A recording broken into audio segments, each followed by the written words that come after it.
companies, can't really meet their obligations, and so there will be kind of a much damper and more subdued environment, I think.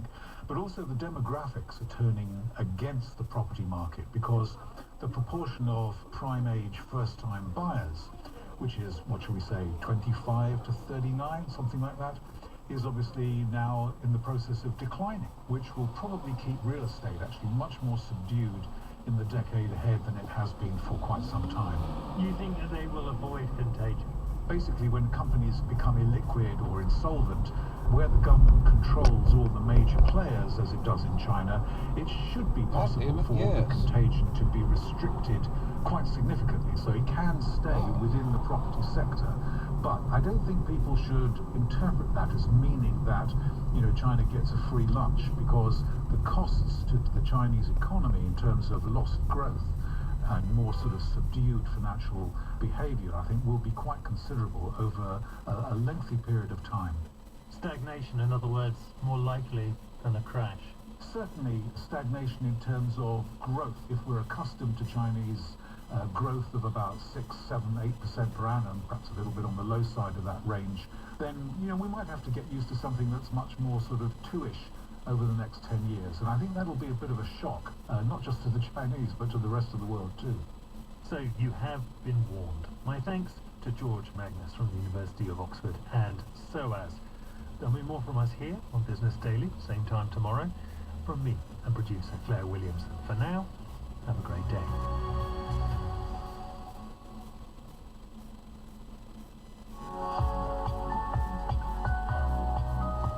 You're listening to the BBC World Service, and now Witness History with me, Viv Jones.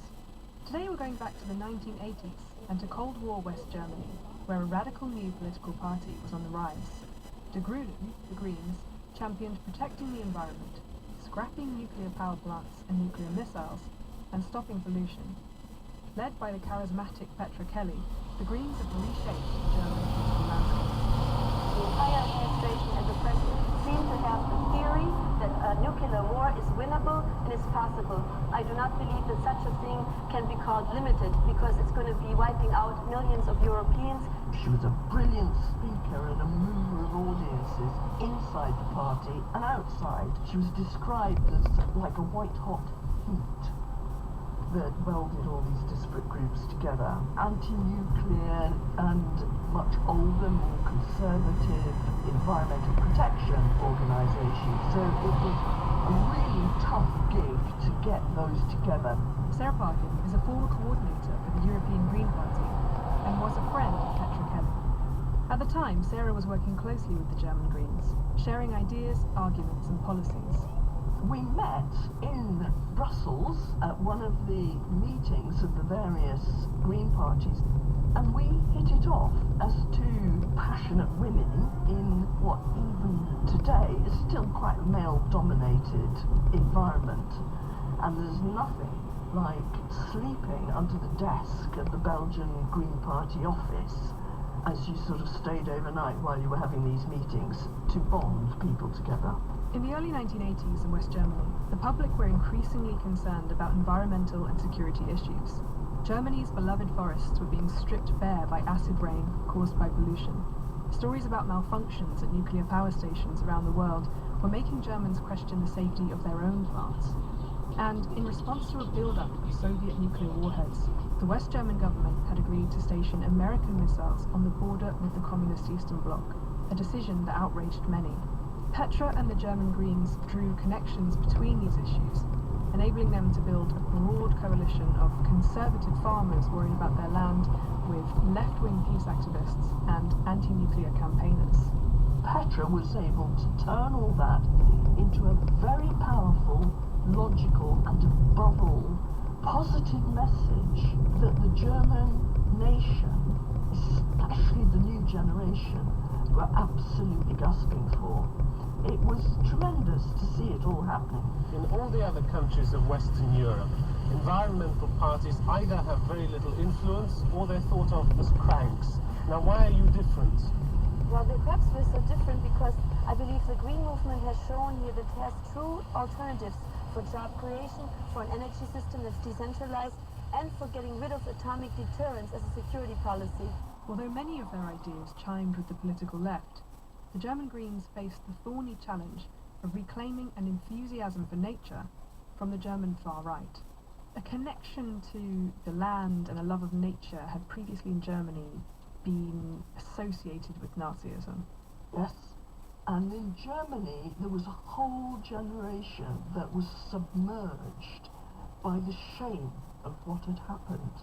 And that included the support of the Nazis for a kind of idealized nature worship. What the German Greens were able to do was refresh German history for this new generation, championing the environment, championing social justice. It was so positive. After several wins at the local and state level, the party began a huge campaign to win seats in the 1983 general election. They had a bus. It was called a Caterpillar, but it was in fact a bus that went round, and it had rock bands in it. And it was so anarchic, it was so colourful. It made politics enjoyable. There was real concern about the security implications of this party getting into the German government, because Germany was a member of NATO, and the whole thought of having an anti-violent, non-nuclear party in parliament caused a lot of vapours in many Western countries. You can hear this anxiety in some of the news coverage at the time, like this report on America's CBS network.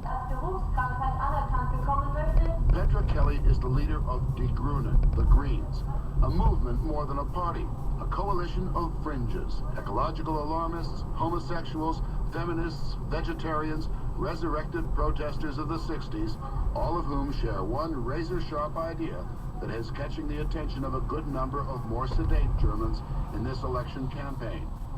Get American missiles out of Germany. We are called a combat zone in NATO terms.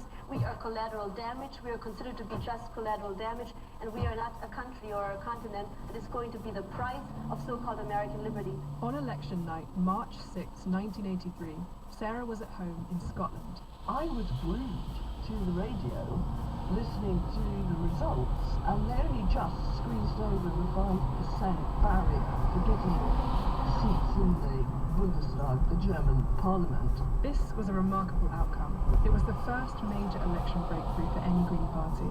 They now had 27 representatives at the national parliament. Petra Kelly was one of them, and she used her new platform to campaign for green issues on an international scale. She used to get letters addressed Petra Kelly Europe, and they would be delivered to her Bundestag office. And in India, I was being wheeled around in one of these tuk-tuk taxis, and the driver said, "What do you do?" And I said, "Oh, I work in green politics." And he turned round and he said, "Are you Petra Kelly?" I mean, she was known widely and everywhere. The German Greens went on to increase their share of the vote in 1987.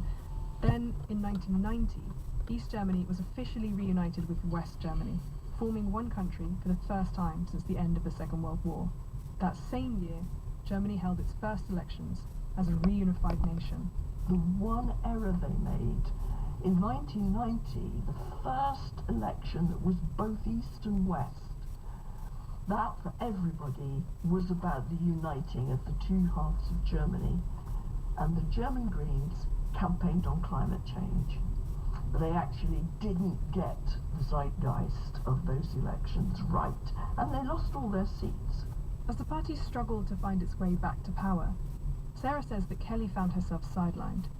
She became estranged from some of her party colleagues and began to spend more time with her partner, Gert Bastian. He was a surprising match for her, a former army general who'd become a Green politician because he was opposed